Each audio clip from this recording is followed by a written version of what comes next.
maintenant sur la rubrique l'artiste du mois, puisque nous aurons le plaisir chaque mois d'avoir à nos côtés un ou plusieurs artistes d'ailleurs. Et c'est Bruno Pilorget, notre carnettiste et illustrateur, qui croque un petit peu à l'émission, qu'on retrouve sur le plateau maintenant pour l'invité du mois, Bruno. Erika, bonjour. Bonjour Bruno. Dans notre petit entretien de 5 minutes, je te demanderai donc de glisser, quand tu le voudras, le mot magique « hop là ». Ok.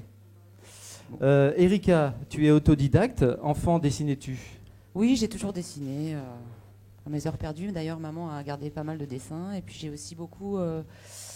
j'aimais déjà faire des assemblages en bois, des petits meubles de poupées, des choses comme ça. Très bien. Tes parents t'ont-ils fait découvrir le monde de l'art, du coup? Alors, je me suis intéressée par moi-même au monde de l'art. Il y avait beaucoup de livres chez moi, mais c'est vrai que mes parents m'ont très peu emmenée dans des expos ou des choses comme ça. En revanche, comme mon grand-père était éditeur et qu'il proposait des livres avec des jolies gravures, des éditions vraiment de collection, c'est plutôt là-dedans que j'ai découvert les premières rencontres qui m'ont émue. Peut-être un livre? Voilà, donc je me rappelle plus particulièrement d'un très beau livre de Gérard de Nerval avec des gravures de femmes qui m'ont vraiment touchée. D'accord, donc déjà les femmes t'intéressaient. Te rappelles-tu de ton premier flash artistique? Peut-être est-ce le même d'ailleurs? C'était à Florence. C'était en déambulant dans les rues de Florence, en me perdant un peu et en découvrant un atelier de restauration avec des toiles immenses et tous ces gens qui travaillaient là. Ça m'a donné envie de... L'Italie, peut-être peux-tu nous parler d'Italie? Pourquoi l'Italie? Parce que je suis d'origine italienne, mon père est italien, donc tous les étés on passait vraiment beaucoup de temps à sillonner un peu toutes les différentes régions et à visiter. D'accord. Et quels sont tes thèmes privilégiés dans ta peinture? Actuellement, c'est vraiment les personnages et j'ai longtemps travaillé sur des scènes de vie et qui suggèrent l'émotion et récemment j'ai eu envie de me rapprocher plus des personnages, d'être plus dans leur intimité, leurs émotions. D'accord, Voilà. donc une sorte de zoom Voilà. sur l'intimité, sur les regards, sur la grâce d'un regard, la grâce d'un visage. Donc voilà. Peux-tu nous citer des artistes que tu aimes et qui t'inspirent peut-être? Des artistes que j'aime, quelqu'un que j'ai vraiment, qui m'a vraiment touchée au début, c'était Modigliani pour l'espèce de sensation qu'ont ces personnages d'être habités, mais dans leur vie intime. Ils ne sont pas tournés vers les autres et ça m'a toujours posé question. Mais j'aime plus j'avance dans la peinture, plus j'aime de choses différentes et j'aime beaucoup Frida Kahlo. Voilà. Voilà. Travailles-tu en silence? Non. J'ai pensé parfois à écrire au dos de mes peintures.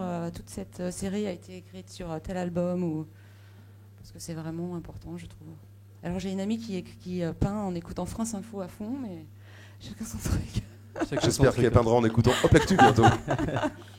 C'est vrai que pour la réflexion, vaut mieux peut-être la musique, effectivement. Voilà. Dessines-tu en dehors de ton atelier? Alors moi, je suis pas une dessinatrice. Je suis plus dans la couleur, la matière, donc non, pas particulièrement, non. Sauf quand tu cherches des idées voilà. Sur des petits carnets. Voilà. Tu participes à des expositions collectives, mais aimerais-tu aussi créer avec un autre artiste? Par exemple, quelque chose qui permet de faire ça, c'est le graphe. J'aime beaucoup, j'en fais avec ma sœur, vraiment à titre personnel, pour sortir de l'atelier, puis parce qu'il n'y a aucun enjeu derrière d'exposition, de pression, de montrer ça à un quelconque public. Donc ça j'aime beaucoup. Et puis une aventure collective, ce serait plus de la scénographie qui me plairait, par exemple. D'accord, ou travailler avec un écrivain, peut-être un poète. Voilà. Oui. Aimerais-tu réaliser une affiche de film? Et pour quel cinéaste ou quel genre de cinéma? Une affiche de film, oui, pour Almodovar, rien que lui. Pas mal, bon choix. De même, aimerais-tu réaliser une pochette de disque? Nous allons accueillir Kilroy, par exemple. Kilroy pourrait peut-être flasher sur ton travail, et s'il te proposait d'illustrer leur pochette de disque, est-ce que tu serais partante? Pourquoi pas, si je suis en accord avec ce qu'ils font et si ça me parle, avec plaisir, ouais. Je te signale que tu n'as toujours pas dit le mot magique. J'ai oublié. Dernière question. Ouais. Considères-tu que c'est une chance d'être artiste? Oui et non. Mais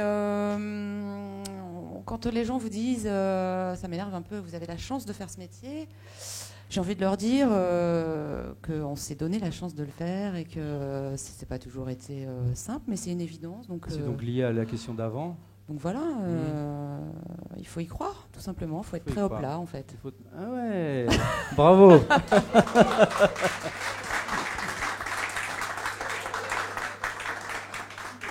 Merci Erika, merci Bruno.